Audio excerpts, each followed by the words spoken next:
एक सामान्य किसान परिवार से होते हुए भी इन्होंने परिस्थितियों को कभी अपने सपनों के बीच में नहीं आने दिया और उन्हीं संघर्षों को अपनी सफलता की सीढ़ी बनाया। आपने पढ़ाई के लिए साफ सफाई का काम किया है। यहाँ लाइब्रेरी के नीचे ही विवेकानंद केंद्र है। मैं पहले वहाँ योगा करने जाती थी, तो वहीं पे मैंने एक काम देखा, वहाँ साफ सफाई का काम था, 2 घंटे में काम हो जाता।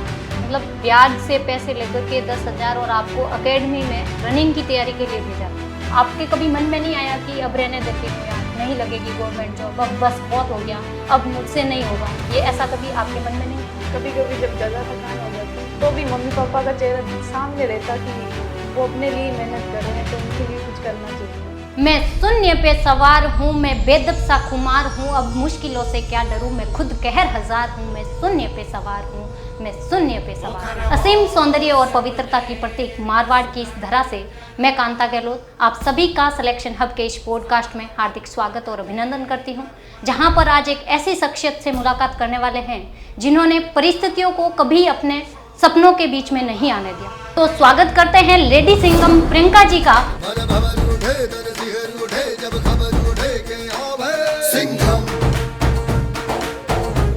सवाल जवाब स्टार्ट करें उससे पहले प्रियंका जी, हम आपका परिचय जानना चाहते हैं, क्योंकि सफलता की शुरुआत कहीं ना कहीं बचपन से होती है। तो कहाँ से हैं आप, आपके माता पिता जी क्या करते हैं, आपने एजुकेशन में क्या कर रखा है? मेरा नाम प्रियंका चौधरी है। मैं डीडवाना कुचामन के सबलपुर गांव की रहने वाली हूँ। मैंने 10th-12th वहीं मेरे गांव से ही की है। मेरे मम्मी पापा किसान हैं और 12th में मेरे साइंस मैथ सब्जेक्ट थी। ग्रेजुएशन के लिए मैं अजमेर गई थी। बिल्कुल, एक सामान्य किसान परिवार से होते हुए भी इन्होंने परिस्थितियों को कभी अपने सपनों के बीच में नहीं आने दिया और उन्हीं संघर्षों को अपनी सफलता की सीढ़ी बनाया। वो कहते हैं ना कि बिना मेहनत के हासिल तक तो ताज नहीं होते, अंधेरे में भी ढूंढ लेते हैं अपनी मंजिल, जुगनू कभी किसी रोशनी के मोहताज नहीं होते, रोशनी के मोहताज नहीं होते। और इसको प्रियंका जी ने साबित करके भी दिखाया है। तो प्रियंका जी, आपने ये सपना कब बनाया था कि मुझे गवर्नमेंट जॉब लगानी है या फिर राजस्थान पुलिस में ही जाना है? जब मैं 11th क्लास में थी तब सोचा था कि गवर्नमेंट जॉब लगानी है, क्योंकि मम्मी पापा खेती करते थे और खेती में इतना नहीं हो पाता था, क्योंकि बारिश से ही खेती होती, तो खेती में बस हम अपना खर्चा ही निकाल पाते थे, बाकी प्रॉफिट नहीं बचता था। तो उस टाइम ये सोचा कि एक गवर्नमेंट जॉब तो होनी ही चाहिए। तो आपके पास में अभी आपने बताया कि मैंने 12th है जो साइंस मैथ में किया है, तो आप जेई या फिर आईआईटी वगैरह वो करते आप राजस्थान पुलिस में? सपना तो वही था पहले जब 12th में थे कि आईआईटी करनी है, पर पैसों की वजह से ऐसे लगा कि गवर्नमेंट जॉब लेनी है पहले। मतलब आईआईटी में फीस भी ज़्यादा लगती है? आईआईटी में फीस भी ज़्यादा लगती है और खर्चा भी बहुत ज़्यादा होता है रहने। बिल्कुल, अक्सर जो घर की जिम्मेदारियां हैं वो बच्चों को उम्र से पहले ही बड़ा बना देती है। ये बात भी आपकी सही है। आप जोधपुर में कब आए थे? आपने बताया कि मैं ग्रामीण पृष्ठभूमि से हूँ, सबलपुर नागौर से आप रहने वाले हैं। तो ग्रामीण पृष्ठभूमि में ये होता है कि लड़कियों को कभी बाहर भेजा नहीं जाता है। कई सारी लड़कियों को उनको घर पे ही रह करके पढ़ने का बोलते हैं। तो आपके सामने भी कहीं ऐसी परिस्थितियाँ आई क्या कि मतलब आपको यहीं पर रह करके पढ़ना है, दूर नहीं जाना है, शहर से दूर?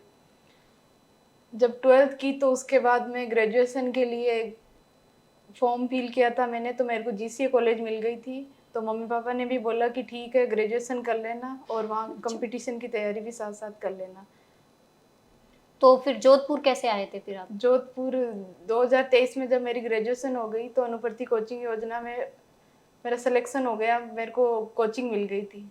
अच्छा, अनुप्रति कोचिंग योजना के माध्यम से आप कोचिंग करने के लिए जोधपुर में आते हैं। आपने किसकी कोचिंग की थी? एसआई की कोचिंग तो मैंने एसआई की थी। अच्छा, तो आप जब यहाँ पर आए थे जोधपुर में, परिस्थिति अभी इतनी ठीक नहीं थी, आप बोल रहे थे अभी कि बारिश से खेती होती है और वहाँ पर इतना प्रॉफिट भी नहीं बचता है। तो ये यहाँ पर रूम का खर्चा वगैरह कैसे मैनेज करते थे आप?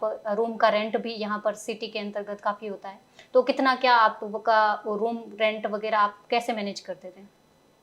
कोचिंग का तो पहले ऐसे था कि मन में था कि एक बार कोचिंग कर ले ताकि डाउट वगैरह क्लियर हो जाए, तो फिर अनुप्रति कोचिंग योजना से मिल गई। बाकी ये पॉसिबल नहीं हो पाता कि कोचिंग कर ले, क्योंकि साथ में कम से कम 10-15 हज़ार जमा करवाने थे कोचिंग के लिए, तो इतना ही एफर्ट हो पाता कि रूम का रेंट ही दे पाते मम्मी पापा। उन्होंने कभी मना नहीं किया, पर खुद को तो ऐसे लग ही जाता था कि इतना ही हो पाएगा। बिल्कुल। जब आप गांव से शहर आए तो कई लोगों को ऐसा मन में होता है कि दोस्तों के साथ घूमने चले जाए या मूवी देखने चले जाए, तो आपके मन में ऐसा कभी आया नहीं कि मुझे भी बाहर घूमने जाना है या मूवी देखने जाना है? अपने आप को एक आपने कंट्रोल कैसे किया, मतलब कैसे नियंत्रित रखा पढ़ाई के प्रति? या कोई लाइब्रेरी वाइब्रेरी भी जाते थे आप? जब मैं यहाँ जोधपुर आई तो दूसरे दिन ही मैंने यहाँ करसण स्वाध्याय के अंदर लाइब्रेरी को ढूंढ लिया था। उसमें ये फ्री ऑफ कॉस्ट थी और यहाँ का माहौल भी बहुत अच्छा था। गीता भवन में ये लाइब्रेरी, तो ज्वाइन वो कर रूम के पास ही थी आपके? रूम के जस्ट पास ही थी। अच्छा, तो रूम का खर्चा वगैरह कैसे मैनेज किया आपने? रूम भी मैं और मेरे साथ की फ्रेंड थी, उन दोनों का साथ ही हुआ था अनुभूति में, तो हम दोनों ने खुद ने ही ढूंढा था रूम। और रूम भी वहाँ जहाँ मतलब एक ऐसा माहौल था आसपास में कि डरावना सा माहौल था जब वहाँ रहते थे। अच्छा। तो भी हमने ये सोचा कि वो एक 2500 रुपये के अंदर रूम मिल रहा था तो ठीक है, क्योंकि दिन भर लाइब्रेरी और कोचिंग में ही रहना था तो कोई दिक्कत नहीं और थी। रूम में कैसी क्या सुविधाएं थी आपको? रूम तो बहुत छोटा था, मतलब जहाँ बिस्तर लगाते उसके पास में ही खाना बनाना होता, तो उधर समेट के फिर खाना बनाते, फिर वापस बिस्तर लगा लेते। पर हम पूरे दिन ऐसा माहौल नहीं था रूम में कि वहाँ पढ़ पाते, तो लाइब्रेरी में आते और फिर आधे दिन कोचिंग। अच्छा, फिर आप कोचिंग और लाइब्रेरी में ही पढ़ते थे पूरे हाँ, दिन? रूम रूम में तो पर बहुत केवल खाने और पीने के लिए? खाने और फिर सोते थे। बिल्कुल। कभी कभार है ना, परिस्थितियां है जो कभी अपने सपनों के बीच में नहीं आनी चाहिए, अपन को उसको पार निकालने का एक रास्ता ढूंढना चाहिए। जैसे प्रियंका जी ने अभी बताया कि रूम में ऐसे हालात नहीं थे कि हम पढ़ सके। बिस्तर लगा करके, बिस्तर वापस हटा करके खाना बनाना, और खाना बना करके वहां सफाई करके वापस से बिस्तर लगाना, यानी कि केवल सोने और खाने के लिए ये रूम पर जाया करते थे। बाकी पूरे दिन ये कृष्ण स्वाध्याय केंद्र के अंतर्गत जो जहाँ पर निशुल्क लाइब्रेरी चलती है वहाँ पर ये पढ़ाई किया करते थे। तो फिर आपने अभी बताया था कि रूम का रेंट 2500 था, तो ये पैसे आपके पापा भेजते थे टाइम टू टाइम? जब मेरी 8 महीने के लगभग कोचिंग चली थी तब तक तो पापा मम्मी भेजते थे, उन्होंने कभी मना भी नहीं किया था ऐसे। फिर खुद को ही लगने लग गया कि काफ़ी टाइम हो गया, वैकेंसी लेट ही आई थी उस टाइम। यहाँ लाइब्रेरी के नीचे ही विवेकानंद केंद्र है, मैं पहले वहाँ योगा करने जाती थी, तो वहीं पे मैंने एक काम देखा, वहाँ साफ सफाई का काम था, 2 घंटे में काम हो जाता।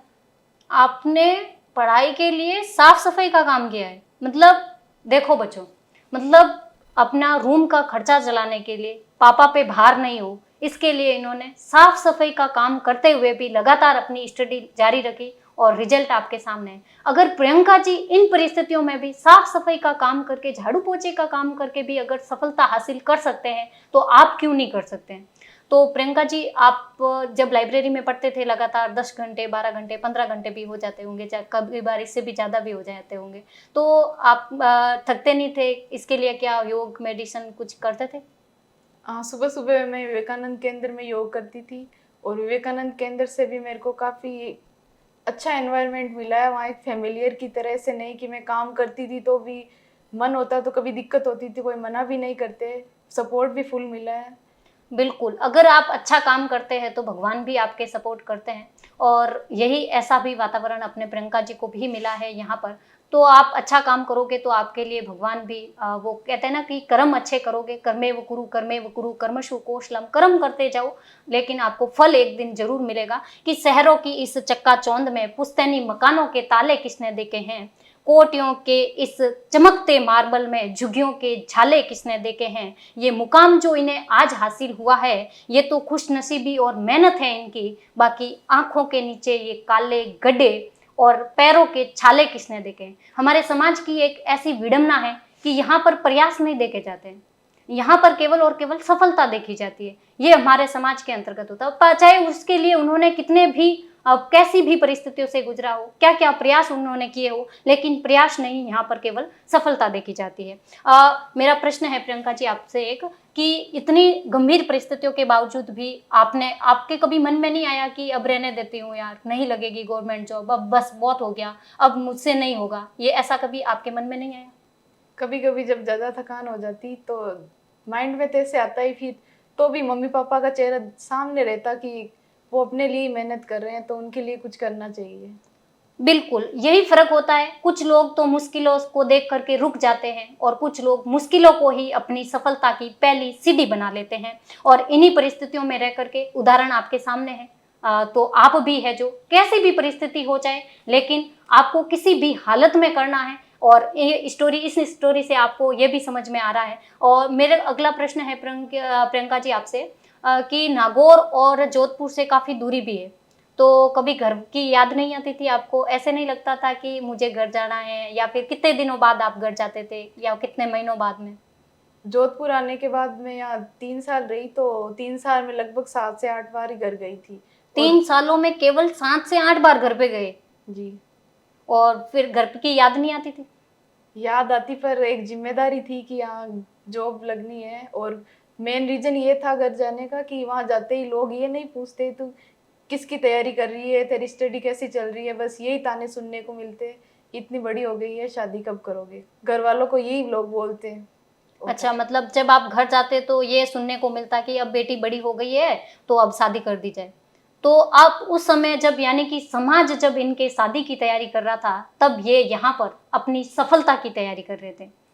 यानी जब एक प्रश्न मेरा और भी है आपसे प्रियंका जी, कि आपने जब राजस्थान पुलिस की तैयारी कर रहे थे, जब आपके रिजल्ट आया था, तो आपकी, मतलब आपको कुछ डर वर लगा क्या कि मेरा होगा या नहीं होगा? मतलब क्या परिस्थिति रही होगी उसमें? आपने सबसे पहले रिजल्ट आया तब किसको बताया था?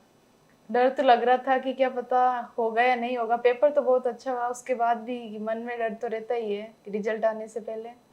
तो रिजल्ट आते ही मैंने मम्मी को फ़ोन किया था। मम्मी ने इतना ही बोला कि आज मेरी मेहनत सफल हो गई। बिल्कुल, मम्मी पापा है जो यही दिन सुनने के लिए, यही वर्ड सुनने के लिए कि जब बेटा या बेटी बोलता है कि हाँ मम्मी या हाँ पापा मेरा सिलेक्शन हो गया, यही दिन जब उनकी आंखों में खुशी के आंसू होते हैं, वही एक माँ बाप को एक बच्चों के द्वारा सबसे बड़ा इनाम दिया जाता है कि जो आंखों के खुशी के जो आंसू है वही सबसे बड़ा इनाम बन जाते हैं। तो प्रियंका जी, मेरा अगला प्रश्न है आपसे, जब आप तैयारी कर रहे थे तो आपके रिवीजन का तरीका क्या हुआ करता था? कैसे आप पढ़ाई करते थे? शॉर्ट नोट्स बनाते थे या फिर ऐसे ही पीवाईक्यू वगैरह सॉल्यूशन करवाते थे कि नहीं करते थे? हमारे बच्चों को भी बताओ आपके पढ़ने का क्या तरीका था, ताकि हमारे पॉडकास्ट देखने वाला प्रत्येक बच्चा भी उससे सीख ले सके। मैं सुबह कृष्ण स्वाध्याय केंद्र में आती थी और यहाँ का माहौल एकदम शांत था, नीचे ही मंदिर था। इसके कृष्ण स्वाध्याय केंद्र के लिए मैं निर्मल सर को धन्यवाद देती हूँ। ये ऐसी जगह थी जहाँ निःशुल्क एक भी पैसा नहीं लगता था और एनवायरनमेंट भी एकदम शांत था। फिर एक बार नोट्स पढ़ लिए, खुद के शॉर्ट नोट्स बनाने, जैसे चार्ट पे बना लो आप, ज्योग्राफी के हो तो मैपिंग से, उस हिसाब से एग्ज़ाम में आपके काफ़ी हेल्पफुल होते हैं। और उसके बाद में पीवाईक्यू सबसे ज़्यादा निकालने हैं और बार बार रिवीजन करना है। ज़रूरी नहीं है कि आप सुबह पढ़ो या शाम को, जब आपका मन करे उस हिसाब से पढ़ लो। और फिक्स होना चाहिए दिन के कि 5-6 घंटे जितने भी आपको अपने अकॉर्डिंग की टाइम मिल रहा है तो पढ़ना है बस। बिल्कुल, मतलब तैयारी कंटिन्यू करनी है, सुबह पढ़ो हाँ, शाम को पढ़ो, ये कोई ज़रूरी नहीं है। आप ज़्यादातर सुबह पढ़ते थे या शाम को? मैं दिन में लगभग यहाँ लाइब्रेरी में ज़्यादा पढ़ती थी, शाम को तो थक जाते तो जल्दी सोते और सुबह जल्दी उठते। कितने घंटे नींद लेते थे? नींद तो 7-8 घंटे तो फिक्स लेनी होती थी। आप जब तैयारी कर रहे थे तो आपके किसी मित्र का ऐसा कोई योगदान जिससे आपको प्रेरणा मिली हो, या फिर आपको एजुकेशन में कुछ हेल्प मिली हो, तो है क्या? कोई राह है आपके? जी हाँ, लाइब्रेरी में मेरी मुलाकात आपसे हुई थी 2023 में। मैंने आपके शॉर्ट नोट्स भी देखे थे, काफ़ी हेल्पफुल लगा वो कंटेंट।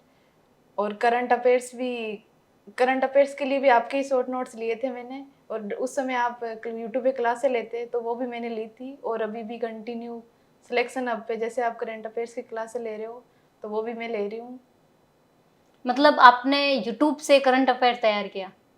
हाँ, न्यूज़पेपर वगैरह नहीं पढ़ते थे? न्यूज़पेपर में काफ़ी टाइम लग जाता है और वो उसमें मेन बात जैसे क्लास लेते हैं तो उसमें अपना क्लियर हो जाता है कंटेंट, कि एग्जाम में कैसा प्रश्न एग्जाम में आएगा? कैसा पर्सन आए। मतलब करंट अफेयर्स आपने मेरी क्लास से ली थी। हाँ जी। इसके लिए थैंक यू सो मच। और आपको कंटेंट कैसा लगा फिर करंट अफेयर्स का? करंट अफेयर्स में आपके शॉर्ट नोट्स वो काफ़ी हेल्पफुल रहते हैं। जैसे एक तो वो सारी चीज़ें पढ़ो और एक मेन पढ़ लो तो वो ठीक है। आप जब पढ़ाई करते थे तो रेगुलर सेल्फ स्टडी करते थे या फिर डिस्कशन वगैरह भी? सेल्फ स्टडी के साथ डिस्कशन भी करते थे। जैसे हम भी हिंदी के प्रेम अच्छी हुए, बाकी ये चीज़ें डिस्कस भी खूब की है साथ में यहाँ लाइब्रेरी में भी। हाँ बिल्कुल, प्रियंका जी के साथ में मैंने काफ़ी बार पढ़ाई की है, हम डिस्कस करते रहते थे। तो प्रियंका जी पढ़ाई में उस समय भी वैसे बहुत होशियार थे। मेरे को भी ये काफ़ी बार हिंदी के अंतर्गत है जो बताते भी रहते थे कि मैंने यहाँ से पढ़ा है, और पूछते भी रहते थे। एक ललक होती है पूछने की कि मतलब मैं ये चीज़ें कहाँ से तैयार करूँ, ये चीज़ें मुझे कहाँ से पढ़नी चाहिए। ये मैटर नहीं करता है कि आप सामने कौन है, मतलब अगर आपको शिक्षा मिलती है तो आप अपने से छोटों से भी शिक्षा ले सकते हैं। तो प्रियंका जी काफ़ी बार मेरे से पूछा इन्होंने कि मेरा है जो साइंस सब्जेक्ट रहा है, तो साइंस सब्जेक्ट में मुझे जीके में काफ़ी प्रॉब्लम आती है, तो मुझे जीके करंट अफेयर्स कहाँ से पढ़ना चाहिए। इसके अलावा महिला बाल अपराध वाला जो पोर्शन है वो भी मैंने इनको हालांकि दिया था, और जहाँ पे मैं करवाया था वो मैंने कुछ पेजेस दिया था। तो आपको महिला बाल अपराध वाले क्वेश्चंस में कुछ हेल्प मिली आपको? हाँ, वो एग्ज़ाम टाइम में मतलब रिवीजन भी जल्दी हो गया था उनसे, पढ़े थे वो भी। प्रियंका जी, राजस्थान पुलिस का फिजिकल काफ़ी हार्ड माना जाता है क्योंकि उसमें लगभग 5 किलोमीटर की रनिंग होती है। तो आपने ये रनिंग की तैयारी कैसे क्या मैनेज किया, कैसे अपने आप को तैयारी के लिए मोटिवेट किया? मैंने इस राजस्थान पुलिस के फिजिकल से पहले कोई फिजिकल ही नहीं दिया था, और मेरे को ऐसे लगता था कि मैं रनिंग तो कर ही नहीं सकती, क्योंकि 2 3 4 साल हो गए थे लाइब्रेरी में बैठे बैठे पढ़ना, तो उस हिसाब से ही हो जाता है अपनी बॉडी लैंग्वेज।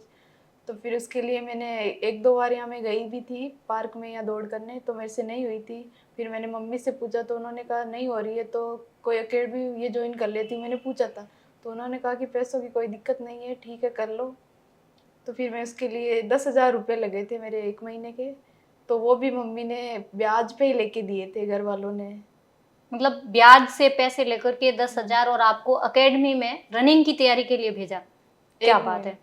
यानी कि पैसों की दिक्कत थी, फिर भी इन्होंने अपने सपने को, इनके सामने एक ही था कि मुझे है जो रनिंग किसी भी हालत में है जो पूरी करनी है, और 10,000 रुपये है जो किसी भी हालत में वो मम्मी ने कैसे उधार लेकर के मेरे को दिए हैं। तो उस उधारी का है जो मेरे को किसी भी हालत में उधारी का है जो ऋण है जो वो चुकाना है। तो कहीं न कहीं ये परिस्थितियाँ ऐसी जो अपने आप को खुद को मोटिवेट करती रहती है कि नहीं मुझे करना है, किसी हालत में करना है, और अगर मेरे मम्मी पापा इतना मुझे सपोर्ट कर रहे हैं तो मुझे किसी भी हालत में करना चाहिए, है ना? बिल्कुल। मेरा आपसे एक प्रश्न ये भी है कि आपके घर में और कौन-कौन है? आपके भाई-बहन वगैरह वो क्या करते हैं? हम 3 बहन भाई है।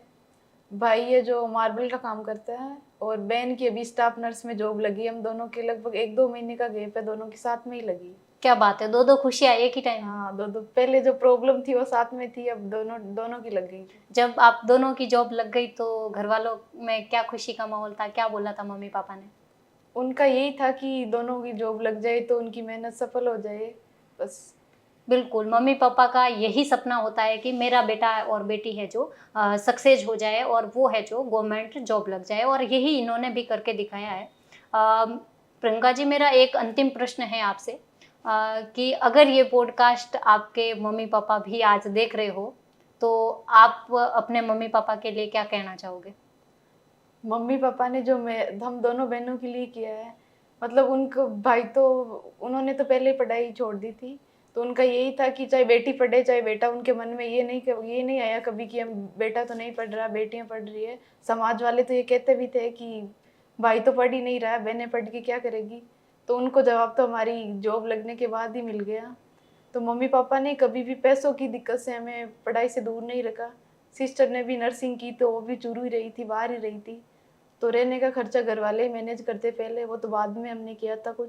बिल्कुल। वाक़ई माता-पिता ही अपनी सबसे बड़ी ताकत होते हैं, और माता-पिता ही वो हमें मोटिवेट करते रहते हैं, उनकी दुआएँ ही हमारे लिए एक मेहनत करने में सबसे बड़ा मुकाम हासिल करने के लिए सबसे बड़ी ताकत जो होती है वो माता-पिता की दुआएँ और उनका जो सपोर्ट है वो होता है।